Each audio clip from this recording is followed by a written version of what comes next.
अस्सलाम वालेकुम मेरी यूट्यूब फैमिली। उम्मीद करती हूँ कि आप सब खैरियत से होंगे। आज मैं लेके आई हूँ बहुत ही मज़ेदार रेशमी कबाबों की रेसिपी, जिसे बनाना बहुत ही ज़्यादा आसान है। तो चले चलते हैं रेसिपी को स्टार्ट करने की तरफ। यहाँ पे मैंने 700 ग्राम के करीब गोश्त ले लिया है और इसे अब हम चॉपर में डाल के अच्छे से इसका कीमा बना लेंगे। अगर आप चाहें तो आप डायरेक्ट कीमे से भी बना सकते हैं, तो मैंने जो है वो गोश्त से बना रही हूँ। अभी इस वक्त जो है मैं बिल्कुल फ़ाइन इसका कीमा नहीं बनाऊंगी, बस इतना मैंने करना है जितना नॉर्मल बाज़ार से हमारा जो नॉर्मल कीमा मिल जाता है, इतने तक मैंने जो है वो इसका कीमा बना लेना है। ये आप देख सकते हैं।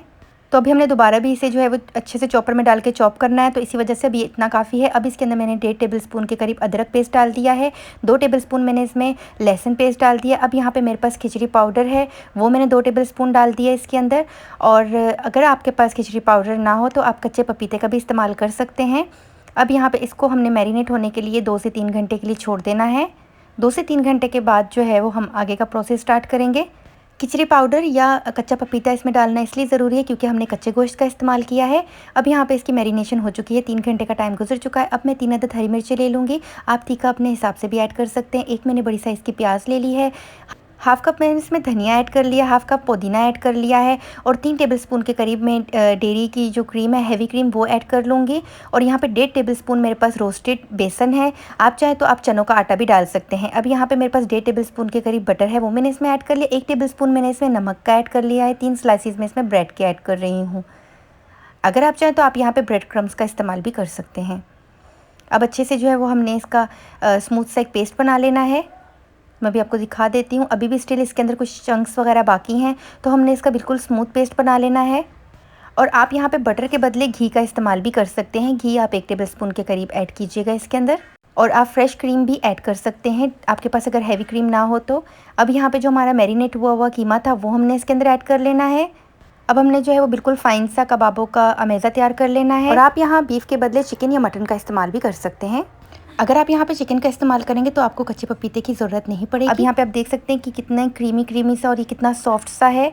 बहुत ही स्मूथ सा हमें जो है वो इसका अमेज़ा चाहिए। अब अगर जो है ये कुछ ज़्यादा ही सॉफ्ट हो जाता है और आपसे ये हैंडल नहीं होता, तो आपने जो है वो इसे 1 से 1.5 घंटे के लिए रेफ्रिजरेटर के अंदर रख देना है, तो ये सेट हो जाएगा। तो आप इसके कबाब आसानी से बना सकते हैं। तो मैं जो है वो इसे रेस्ट के लिए छोड़ रही हूँ। तकरीबन मैं इसे 6 से 7 घंटे के लिए छोड़ रही हूँ। 6 से 7 घंटे के बाद ये काफ़ी ज़्यादा हार्ड हो चुका है और अब मैंने हाथों के ऊपर थोड़ा सा ऑयल लगा लिया है। आप इसे 1 से आधे घंटे के लिए सिर्फ रेस्ट दे सकते हैं। और अब जो है वो यहाँ पे कबाब बनाने से पहले आप चाहें तो आप इसे कोयले का दम भी दे सकते हैं। कबाबों का साइज़ आप अपनी मर्ज़ी से भी ले सकते हैं। जो स्टैंडर्ड साइज़ है, जितना मैंने बनाया है, ये इतने होते हैं। तो आप चाहें तो आप इससे छोटे साइज़ के और इससे थोड़े कम पतले भी रख सकते हैं। तो ये टोटली आप पे डिपेंड करता है। ध्यान रखिएगा कि आप बहुत ज़्यादा मोटे भी ना बनाएं, क्योंकि ये कच्चा गोश्त है और कच्चे गोश्त को जो है वो पकने में थोड़ा सा टाइम लगता है। तो बस जो है वो अभी से मैंने अच्छी सी शेप दे दी है। सेम इसी तरह से मैं बाकी सारे भी तैयार कर लूँगी। और अभी आगे चल के मैं आपको इसे फ्रीज़ करने का तरीका भी बता दूँगी। अगर आप जो है वो इसे फ्रीज़ करना चाहते हैं तो आप कभी भी इन कच्चे कबाबों को फ्रीज़ ना कीजिएगा, क्योंकि जब आप इसे फ्राई करने लगेंगे तो ये टूट जाएंगे। तो आपने बिल्कुल इसे हल्का सा जो है वो ब्राउन करना है। मैं भी आपको आगे दिखा दूँगी वीडियो में ही कि कितने तक ब्राउन करके आपने जो है वो इसे फ्रीज़ करना है। अब ये सारे के सारे रेडी हो चुके हैं और हमने इसे जो है वो डीप फ्राई नहीं करना है। अभी यहाँ पे मैंने 2 टेबलस्पून के करीब ऑयल ले लिया है और नॉन स्टिक पैन लिया है मैंने। अब यहाँ पे जो है वो हमने बहुत ज़्यादा क्वांटिटी में कबाबों को ऐड नहीं करना है एक साथ, बस जितने आपके पैन के अंदर जगह हो और थोड़ा थोड़ा सा इनको स्पेस देना है। अब मैंने जो है वो एक पैन के अंदर 4 कबाब रखे हैं और इनको जो है जब इनकी एक साइड डन हो जाएगी तो ही हम इनकी साइड को पलटना है, क्योंकि ये कच्चे कीमे के हैं तो इनके टूटने का ख़तरा होता है।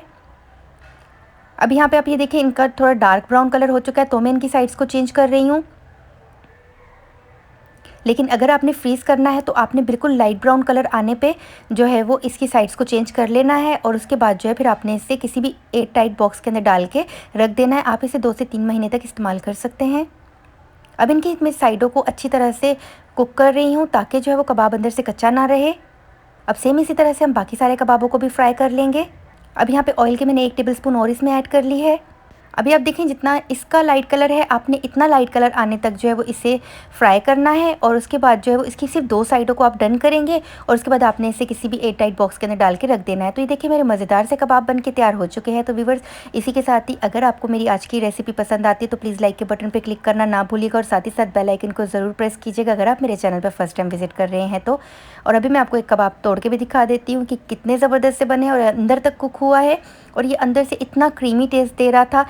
आप इस रेसिपी को ज़रूर ट्राई कीजिएगा और मुझे कमेंट सेक्शन में बताना ना भूलिएगा कि मेरी आज की रेसिपी आपको कैसी लगी। इसी के साथ ही मुझे दीजिए इजाज़त। इंशाल्लाह ताला मिलती एक नई और बहुत ही आसान सी रेसिपी लेके। तब तक के लिए अपना बहुत ख्याल रखिएगा, अपने प्यारों का बहुत ख्याल रखिएगा। अल्लाह हाफिज़, फ़ी अमानिल्लाह।